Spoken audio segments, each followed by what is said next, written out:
ഇന്നത്തെ തലമുറയും ഒരു 50 വർഷം പുറകിലോട്ട് നമ്മൾ ചിന്തിച്ച് നോക്കിയാൽ ആ തലമുറയും നമ്മളൊന്ന് താരതമ്യം ചെയ്ത് നോക്കിയാൽ എത്രയോ വ്യത്യസ്തമാണ്, എത്രയെത്ര വ്യത്യസ്തമാണ് ഇന്നത്തെ കുട്ടികളും അന്നത്തെ കുട്ടികളും. എന്ന് വെച്ചാൽ ഞാനിന്ന് ഏകദേശം ഒരു നല്ല ഏജിലെത്തിയ ഒരു മുത്തശ്ശിയായ ഒരമ്മയാണ്. അപ്പോൾ എനിക്കുള്ള ബാല്യകാലം എന്നൊക്കെ പറയുമ്പോൾ ഏകദേശം ഒരു 50 വർഷങ്ങൾക്ക് പുറകിലോട്ട് നമ്മൾ ചിന്തിച്ച് നോക്കണം. ഈ 50 വർഷം നമ്മൾ പുറകിലോട്ട് ചിന്തിക്കുമ്പോൾ എന്തെല്ലാം മാറ്റങ്ങളാണ് നമ്മുടെ ജീവിതത്തിലുണ്ടായിട്ടുള്ളത്. ഞങ്ങളൊക്കെ സ്കൂളിലൊക്കെ പോകുന്ന സമയത്ത്, സ്കൂളെന്നല്ല ഞങ്ങൾ അന്ന് പറയുന്നത്, ഞങ്ങൾ പള്ളിക്കൂടം എന്നാണ് പറയുന്നത്. നമുക്ക് സ്കൂളെന്നൊക്കെയുള്ള വാക്കുകളൊക്കെ വന്നത് ഇപ്പം കുറേ കാലത്തിന് മുന്നെയാണ്. കാരണം ഞങ്ങളൊക്കെ പഠിക്കുന്ന കാലം ഞാൻ പറഞ്ഞില്ലേ, ഒരു 50 വർഷങ്ങൾക്ക് പുറകിലോട്ട് നമ്മൾ പോയാൽ നമുക്ക് പള്ളിക്കൂടം, ഞങ്ങൾ ഹൈസ്കൂൾ എന്നൊക്കെ പറയുന്ന high school U P L P school, U P school, upper primary, lower primary, ഇതെല്ലാം വീടിനടുത്ത് തന്നെ. വീടിനടുത്തെന്ന് പറയുമ്പോഴും ഒരു 4 കിലോമീറ്റർ 5 കിലോമീറ്റർ ചുറ്റളവിലായിരിക്കാം നമുക്കുണ്ടാവുന്നത്. അവിടെയൊക്കെ നമ്മൾ നടന്നു പോയി പഠിച്ചിട്ട് നമുക്ക് ഈ പഠിത്തം എന്ന് പറഞ്ഞാൽ അതൊരു വലിയ ഭീകരമായ സാധനമാണെന്നൊന്നും നമുക്കന്ന് അറിയത്തില്ലല്ലോ. നമ്മൾ കൊച്ചു കുട്ടികളല്ലേ. രാവിലെ ഏകദേശം ഇന്നത്തെ പോലെ അല്ല സ്ലേറ്റും പെൻസിലും, അന്ന് കല്ല് പെൻസില്, ബുക്ക് പെൻസിൽ എന്നൊക്കെ പറയുന്നത് ബുക്കുന്നത് 5ാം ക്ലാസ് മുതലാണ് നമ്മൾ ബുക്കിൽ എഴുതി തുടങ്ങുന്നത്. 4ാം ക്ലാസ് വരെയും സ്ലേറ്റിലും. പിന്നെ ഗ്രഹപാഠം എന്ന് പറയുന്ന അന്ന് കൊണ്ട് കോപ്പി ബുക്ക്, അങ്ങനെയൊക്കെ. അതൊക്കെ എല്ലാവർക്കും ഒന്നും ഇല്ല, ഒരു സാധാരണ വീട്ടിലെ ഒരു കുട്ടികൾക്കൊന്നും ഇല്ല. ഒരു ഏകദേശം ഒരു മിഡിൽ ക്ലാസ്സിലൊക്കെ ഉള്ള വീട്ടിൽ നിന്ന് വരുന്ന പിള്ളേർക്കാണെങ്കിൽ അവർക്ക് ആ ബുക്കുകളൊക്കെ കുറച്ചൊക്കെ കാണും. പക്ഷെ എല്ലാവർക്കും അല്ല. ഞങ്ങളുടെയൊക്കെ ആ കുട്ടിക്കാലം എന്ന് പറഞ്ഞാൽ ബാല്യകാലം, ഞങ്ങൾ 5ാം ക്ലാസ് 6ാം ക്ലാസ്സൊക്കെ പഠിക്കുന്ന സമയത്ത് നമുക്ക് നമ്മുടെ വീട്ടിലൊന്നും പുതിയ ബുക്കുകളോ പുതിയ പുസ്തകങ്ങളോ പോലും വാങ്ങിക്കുന്ന ഒരു പരിപാടി ഇല്ലായിരുന്നു. കാരണം ഏതെങ്കിലും വീട്ടിൽ ഇപ്പം 4ാം ക്ലാസ്സിൽ ജയിക്കുന്ന ഒരു കുട്ടിക്ക് 5ാം ക്ലാസ്സിലേക്ക് പുസ്തകം വേണമെങ്കിൽ നമ്മൾ ആ 5ാം ക്ലാസ് കഴിഞ്ഞ അടുത്തുള്ള പരിസരത്തുള്ള ചുറ്റുവട്ടത്തെവിടെയെങ്കിലുമുള്ള വീട്ടിൽ പോയി നേരത്തെ അന്വേഷിച്ച് വെക്കും. അവിടെ 5ാം ക്ലാസ്സിലെ കുട്ടിയുണ്ടെങ്കിൽ ആ കുട്ടി പഠിച്ച പുസ്തകം നമുക്ക് പഴയത്, അത് പഴവില എന്ന് പറയും. അന്ന് അതിന് പകുതി വില കൊടുത്താൽ മതി. ഒരു ചെറിയ തുച്ഛമായ പൈസ അവർക്ക് കൊടുത്തിട്ട് നമ്മൾ ആ പഴയ പുസ്തകം വാങ്ങിച്ചുകൊണ്ട് വന്നാണ് ഞങ്ങളൊക്കെ അന്ന് പഠിച്ചിരുന്നത്. കാരണം എനിക്ക് നല്ല അറിയാം. എൻ്റെ അമ്മയൊക്കെ നേരത്തെ ഏകദേശം പരീക്ഷ, നമ്മളീ പറയത്തില്ലേ അവസാന വർഷ പരീക്ഷയൊക്കെ നടക്കുന്ന സമയത്ത് അമ്മയ്ക്കറിയാവുന്ന പരിചയമുള്ള നമ്മുടെ അയൽപക്കങ്ങളിലോ അല്ലെങ്കിൽ അടുത്തൊക്കെ ഉള്ള വീടുകളിൽ ചെന്ന് പറയും, ആ കുട്ടിയുടെ പുസ്തകം എൻ്റെ കുഞ്ഞുങ്ങൾക്ക് തരണം, അല്ലെങ്കിൽ എൻ്റെ മക്കൾക്ക് തരണം എന്നും പറഞ്ഞ് അമ്മ അത് നേരത്തെ ഇങ്ങനെ പറഞ്ഞു വെക്കും. അപ്പോൾ അവർ ആ പുസ്തകങ്ങൾ നമുക്ക് തരും. അങ്ങനെയാണ് ഞങ്ങളൊക്കെ പഠിച്ച് ഏകദേശം എൻ്റെ ഓർമ്മയിൽ SLC വരെ, ഞാനും SLC അല്ലെങ്കിൽ 10ാം ക്ലാസ് വരെയൊക്കെ നമ്മൾ ഈ പഴയ പാഠപുസ്തകങ്ങൾ വാങ്ങിച്ച് തന്നെയായിരുന്നു പഠിച്ചിരുന്നത്. ഈ ജയം തോൽവി എന്നൊക്കെ പറയുന്ന ഒരു വലിയ പ്രതിഭാസമായിരുന്നു. കാരണം അന്ന് SLC ജയിക്കുക എന്നൊക്കെ പറഞ്ഞാൽ നമുക്ക് എന്താ പറയുന്നത്, ഒരു വലിയ മഹാസംഭവമായിരുന്നു. ഒറ്റ ട്രിപ്പിൽ ജയിച്ചവരൊക്കെ വളരെ അപൂർവത്തിലാണ്. അന്ന് ഞങ്ങൾ പഠിക്കുന്ന കാലത്തുണ്ടല്ലോ. അപ്പോൾ അന്ന് നമുക്ക് 40, എൻ്റെ ഓർമ്മ ശരിയാണെങ്കിൽ എന്നുവെച്ചാൽ മാത്തമാറ്റിക്സിന് നമുക്ക് 35 മാർക്ക് വേണം. അന്ന് കുറേ ഉണ്ടായിരുന്നു. ഇത് ഇന്നത്തെ പോലെ അല്ല. അന്നത്തെ കണക്കും ബാക്കി വിഷയങ്ങളും എല്ലാം അതുപോലെ എല്ലാത്തിനും 40 മാർക്ക്, മലയാളം 40, അങ്ങനെ എല്ലാ വിഷയങ്ങൾക്കും 40, 35 ഇല്ലെങ്കിൽ നമുക്ക് കടന്നുകൂടാൻ വലിയ പാടാണ്. എൻ്റെ ടീച്ചേഴ്സൊക്കെ വന്നിട്ട് എന്നോട് പറയും, എന്തെങ്കിലും ഒന്ന് എഴുതി വെക്ക് ഈ പേപ്പറിനകത്ത്. പഠിക്കണമെന്നൊക്കെ ആഗ്രഹമുണ്ട്, പക്ഷേ എന്തോ പഠിക്കാൻ ഈ പരീക്ഷയ്ക്കൊന്നും അങ്ങനെ പഠിച്ച് മാർക്ക് മേടിക്കണം അങ്ങനെയൊന്നും തോന്നിയിട്ടേ ഇല്ല. പിന്നെ അച്ഛൻ നമ്മളെ ഒരു സാധാരണ കുടുംബത്തിൽ നിന്നൊക്കെ എന്ന് പറയുമ്പോഴുണ്ടല്ലോ, നമുക്ക് അങ്ങനെ ഒരു വിദ്യാഭ്യാസം ചെയ്ത് നമുക്ക് എന്തെങ്കിലും ഒരു നല്ല രീതിയിൽ എത്തണം, ഇന്നത്തെ പോലെയൊന്നും അന്ന് ചിന്തിച്ചിട്ടേ ഇല്ല കേട്ടോ. കാരണം അന്നത്തെ ഞങ്ങളുടെയൊക്കെ കാലം എന്ന് പറയുന്നത് സ്കൂളിൽ വിടും 10ാം ക്ലാസ് വരെയോ, അല്ലെങ്കിൽ അന്ന് പ്രീ ഡിഗ്രിയൊക്കെയാണ് ഉള്ളത്. പക്ഷേ പ്രീ ഡിഗ്രിയൊക്കെ പോകുന്നത് വളരെ ആ വിദ്യാഭ്യാസം എന്താണെന്നും അതിനെപ്പറ്റി വിദ്യാഭ്യാസം ചെയ്താൽ എന്തൊക്കെയാണ് മാറ്റങ്ങൾ ഉണ്ടാകുന്ന കുട്ടികളിൽ നിന്നൊക്കെ അറിയാവുന്ന കുടുംബങ്ങളിലെ കുട്ടികൾ മാത്രമേ അന്ന് ഇന്നത്തെ ഹയർ സെക്കൻഡറി എന്ന് പറയുന്ന +2 മുതലുള്ള കുട്ടികൾക്ക് അന്ന് ഞങ്ങളുടെയൊക്കെ കാലത്ത് പ്രീ ഡിഗ്രിയാണ്. 10ാം ക്ലാസ് കഴിഞ്ഞാൽ പിന്നെ ടൈപ്പും ഷോർട്ട് ഹാൻഡും എന്നൊക്കെ പറഞ്ഞ്, ഷോർട്ട് ഹാൻഡ് എന്നാണ് അതിന് പറയുന്നത്, ടൈപ്പ് റൈറ്റിങ്. പിന്നെ പെൺപിള്ളേരൊക്കെ ആണെങ്കിൽ 10ാം ക്ലാസ്സിൽ എന്താ ചെയ്യുന്നത്, കൂടുതലും തയ്യൽ പഠിക്കാനും പിന്നെ വീട്ടിലെ പണികൾ, ഏറെക്കുറെ വീട്ടിലെ പണികളൊക്കെ നമ്മൾ ചെയ്യും. അന്നത്തെ കാലത്തൊക്കെ ഈ പശു അതുപോലുള്ളതൊന്നും ഇല്ലാത്ത വീടുകൾ അപൂർവമാണ്. എങ്ങും തന്നെ ഇല്ല. ഏത് വീട്ടിൽ ചെന്നാലും പശു, ആട്, കോഴി ഇതെല്ലാം ഉള്ള ഒരു ഇടത്തരം കുടുംബങ്ങളിലെല്ലാം അത് സർവ്വസാധാരണമായിരുന്നു. പക്ഷെ ഇന്നത്തെ കാലത്ത് അങ്ങനെയല്ലല്ലോ. പാലൊക്കെ നമ്മൾ മിൽമ പാലൊക്കെ വാങ്ങിക്കും. അതല്ലെങ്കിൽ ഇപ്പോൾ പശുക്കളെ തന്നെ കാണുന്നത് തന്നെ എനിക്ക് തോന്നുന്നത് അപൂർവമാണ്. ഇന്നത്തെ കുട്ടികളോട് ഇതൊന്നും ചോദിച്ചാൽ അവർക്കറിയത്തില്ലെന്ന് തന്നെ വേണമെങ്കിൽ നമുക്ക് പറയാൻ പറ്റും. പക്ഷെ ഞങ്ങളുടെയൊക്കെ ബാല്യകാലം എന്ന് പറയുന്നത് എത്ര സുന്ദരമായ ഒരു ബാല്യകാലമായിരുന്നു. കാരണം ഇഷ്ടം പോലെ കളിക്കാം. ഞങ്ങൾക്ക് ആകെ വെക്കേഷൻ എന്ന് പറയുന്നത് ഈ 2 മാസം ഞങ്ങൾക്ക് ധാരാളം തകർത്ത് കളിക്കാനുള്ള 2 മാസം കിട്ടും. കാരണം വീട്ടിൽ അല്പസ്വല്പം പെൺകുട്ടികളാണെങ്കിൽ അവരുടെ ഏറ്റവും പ്രധാനപ്പെട്ട ജോലി എന്ന് പറയുന്നത് മുറ്റം തൂക്കുക. പിന്നെ അതുപോലെ നമുക്ക് ഈ കൃഷി ചെയ്യുന്ന സമയങ്ങളുണ്ടല്ലോ, ഈ കുംഭമാസം ഒക്കെ വരുമ്പം നമുക്ക് മരച്ചീനിയൊക്കെ ഇടുന്ന ഒരു രീതി ആ കാലഘട്ടത്തിലൊക്കെ ഉണ്ടായിരുന്നു. ഇപ്പം പിന്നെ എല്ലാ ഹൈബ്രിഡും ഒക്കെ ആയതുകൊണ്ട് അങ്ങനെയൊന്നും സമയവും കാലവും നേരവും ഒന്നും നോക്കണ്ടല്ലോ, ഏത് സമയത്തും എന്തും ചെയ്യാം. പക്ഷെ പണ്ടൊക്കെ അങ്ങനെയല്ലായിരുന്നു. ഞങ്ങളുടെയൊക്കെ ചെറുപ്പകാലങ്ങളിൽ അങ്ങനെയല്ല. വർഷത്തിൽ ഒരു പ്രാവശ്യമാണ് നമ്മൾ ഈ മരച്ചീനി, അതുപോലെ 2 പ്രാവശ്യം നമ്മൾ നെല്ല് വിതയ്ക്കും. വയലുകളിൽ നെല്ല് വിതയ്ക്കും, ഓണത്തിന് നെല്ല് കൊയ്യും. അങ്ങനെയൊക്കെ ആയിരുന്ന ഒരു കാലഘട്ടം ഉണ്ടായിരുന്നു. പക്ഷേ എന്തൊക്കെ ഉണ്ടെന്ന് പറഞ്ഞാലും ദാരിദ്ര്യത്തിൻ്റെ ഒരു കൊടുമുടി അന്ന് ഇഷ്ടംപോലെ ഉണ്ടായിരുന്നു. ഞങ്ങളൊരു ചെറിയ കുടുംബം ആയിട്ട് കൂടി അന്നൊക്കെ 8ഉം 10ഉം മക്കളുള്ള കുടുംബങ്ങളാണ് ഏറ്റവും കൂടുതലുള്ളത്. ഞങ്ങളെ അക്കണക്കിൽ നോക്കുമ്പോൾ ഞങ്ങൾ 4 മക്കളേ ഉള്ളൂ.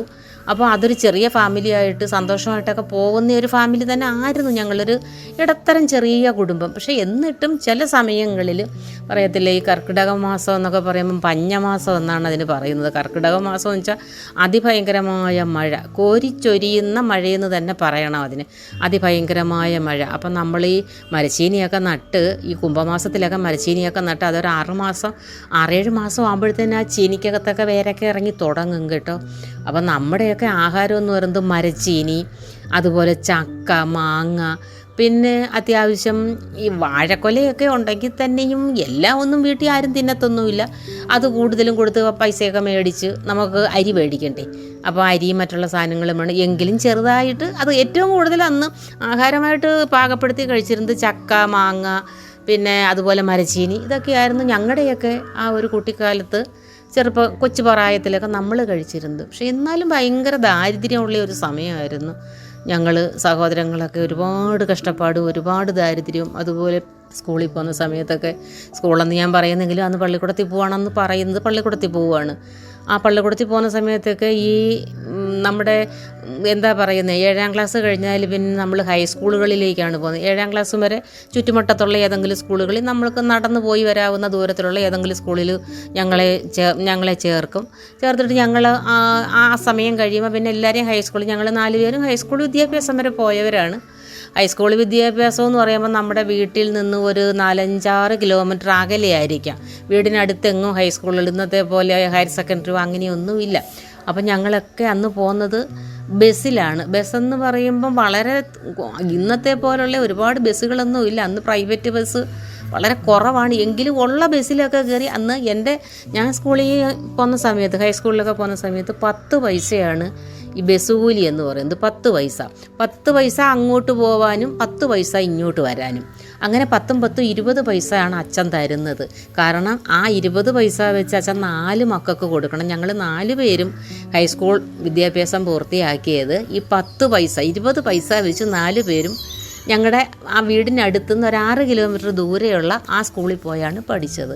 അപ്പോൾ അങ്ങനെയൊക്കെ ആയിരുന്നു. പക്ഷേ ആ 10 20 പൈസ ഞങ്ങൾക്ക് ഒരിക്കലും അതൊരു എന്താ പറയുന്നത്, ആ 20 പൈസയെപ്പറ്റി ഇന്ന് ഓർക്കുമ്പോഴുണ്ടല്ലോ, നമ്മുടെ കുട്ടികളൊക്കെ നമ്മളിന്ന് സ്കൂൾ ബസ്സിലും ഒക്കെ നമ്മുടെ കുഞ്ഞുമക്കളെയൊക്കെ നമ്മൾ വിടുമ്പോഴും ഞാൻ ചിന്തിക്കാറുണ്ട്.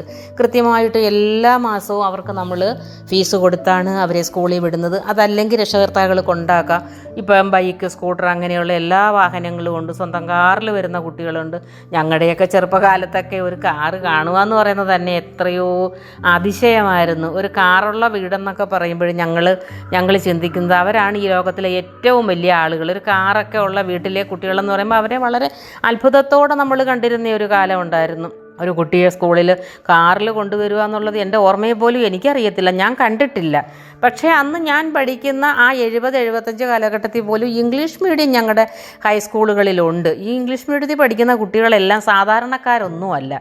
അതൊക്കെ എന്തെങ്കിലും അന്നത്തെ കാലത്തൊക്കെ തന്നെ എന്തെങ്കിലും നല്ല ജോലിയൊക്കെയുള്ള രക്ഷിതാക്കളുടെ മക്കളായിരിക്കാം.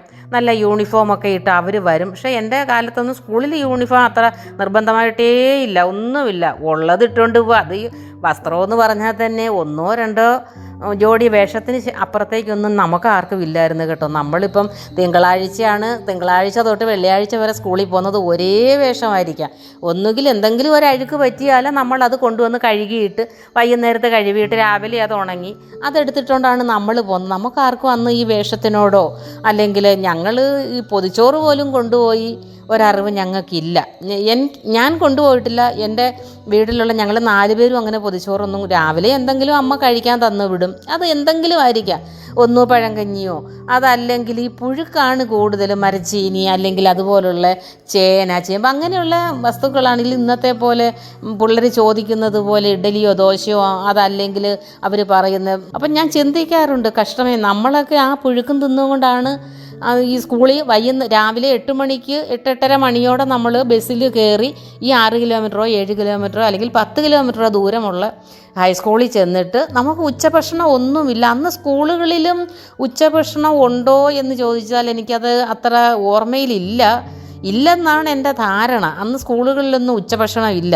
പിന്നെ ആരും കൊണ്ടുവരുന്ന ഭക്ഷണം വാങ്ങിച്ച് കഴിക്കാനൊന്നും അന്ന് നമുക്ക് അറിയത്തുമില്ല, ആരും തന്നിട്ടില്ല, നമ്മൾ കഴിച്ചിട്ടുമില്ല. അങ്ങനെ ഉച്ച കഴിയും, ഈ 4 മണിക്ക് സ്കൂൾ വിടും.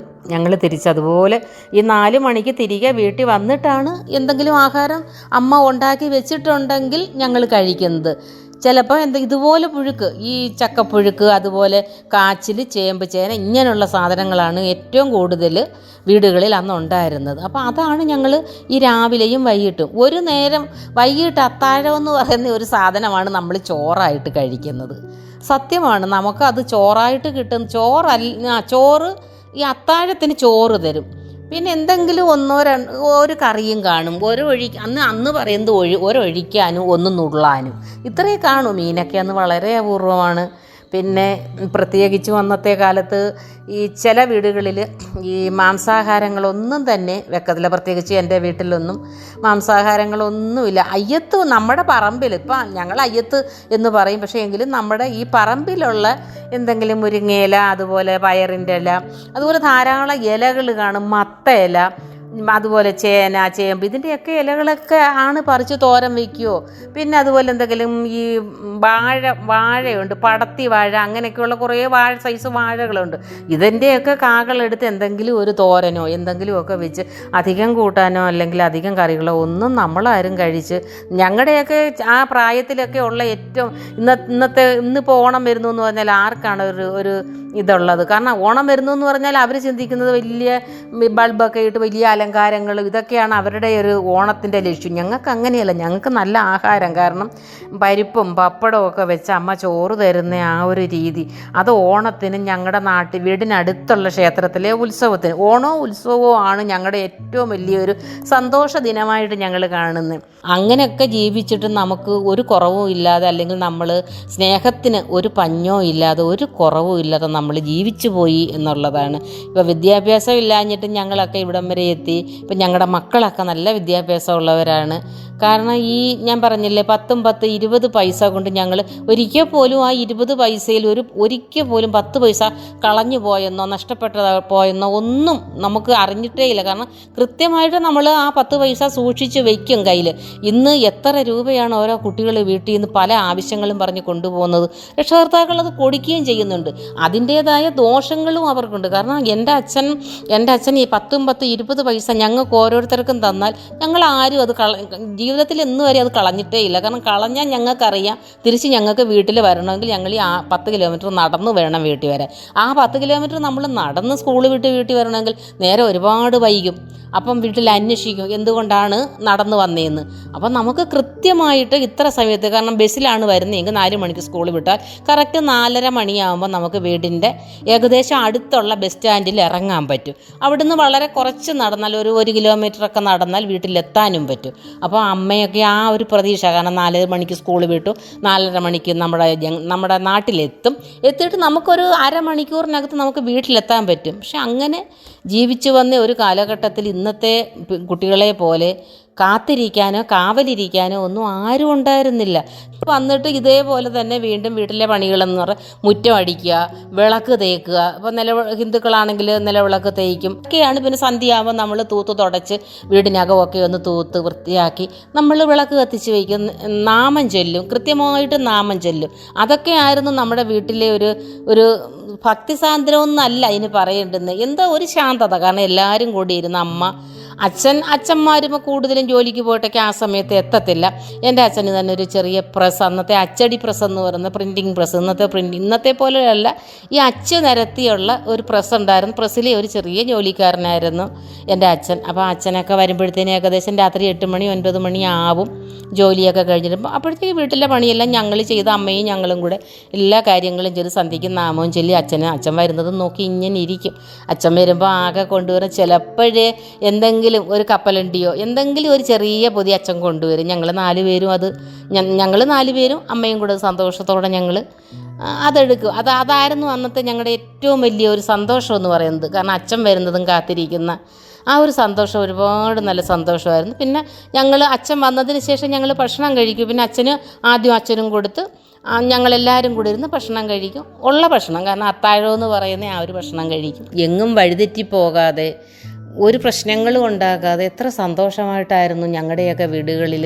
ഇത്രയും കൊടും ദാരിദ്ര്യത്തിലും ഞങ്ങളൊക്കെ മുന്നോട്ട് വന്നു എന്ന് പറയുമ്പോൾ ഞങ്ങൾക്കൊരു പരാതികളും പരിഭവങ്ങളും ഒന്നുമില്ലായിരുന്നു. നമുക്ക് ഡ്രസ്സ് വേണമെന്നോ അല്ലെങ്കിൽ ആഭരണം വേണമെന്നോ സ്വർണ്ണാഭരണമൊന്നും നമ്മൾ കണ്ടിട്ടേ ഇല്ല. എൻ്റെയൊന്നും കുട്ടിക്കാലത്ത് നമ്മൾ ശരീരത്തിൽ കാതിലൊരു ചെറിയ കമ്മൽ എന്തോ കുഞ്ഞുപ്രായത്തിലെങ്ങാനും അമ്മ കുത്തിയിട്ടതായിരിക്കാം.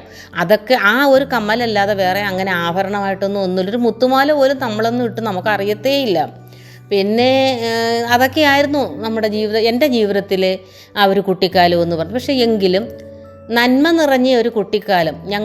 ഞങ്ങളൊക്കെ സ്കൂളിൽ പോകുന്ന സമയത്ത് ആ കൂട്ടുകാരും, ഒരുപാട് കൂട്ടുകാരൊന്നുമില്ല, അങ്ങനെ ഒരുപാട് കൂട്ടുകാരുമായിട്ടൊന്നും നമ്മൾ പോയിട്ടില്ല. പിന്നെ വീടിന് അടുത്തുനിന്ന് ആരെങ്കിലും ഒരേ സ്കൂളിൽ പോകുന്നെങ്കിൽ ഞങ്ങൾ ഒന്നിച്ച് പോകും, ഒന്നിച്ച് വരും. അങ്ങനെയൊക്കെ അല്ലാതെ ഇന്നത്തെ പോലെ ഒരു കൂട്ടുകെട്ടോ ഒന്നും അന്ന് ഇല്ലായിരുന്നു. അന്ന് ഏറ്റവും കൂടുതൽ നമ്മൾ സ്കൂളിൽ പോയാലും വീട്ടിലെത്തുക എന്നുള്ളതാണ് നമ്മുടെ ലക്ഷ്യം. രാവിലെ പോകുന്നു, എന്തെങ്കിലുമൊക്കെ ബുക്കും പുസ്തകവും പഴയതും ഒക്കെയാണ് നമ്മൾ കൊണ്ടുപോകുന്നത്. അപ്പോൾ അങ്ങനെയൊക്കെ ഉള്ളൊരു കുട്ടിക്കാലം എത്ര മനോഹരവും എത്ര സന്തോഷവുമായിരുന്നു. അത്ര സ്നേഹമുള്ള വീടുകളായിരുന്നു നമുക്ക് ചുറ്റുവട്ടത്തും ഉണ്ടായിരുന്നു. എൻ്റെയൊന്നും ആ പ്രായത്തിലൊന്നും ഒരു മതിലെന്നൊക്കെ പറഞ്ഞാൽ എന്തുവാണെന്ന് പോലും അറിയത്തില്ല. കാരണം അങ്ങനെയൊന്നും ഇന്ന് മനുഷ്യൻ്റെ മനസ്സിൽ പോലും മതിൽക്കെട്ടാണ്.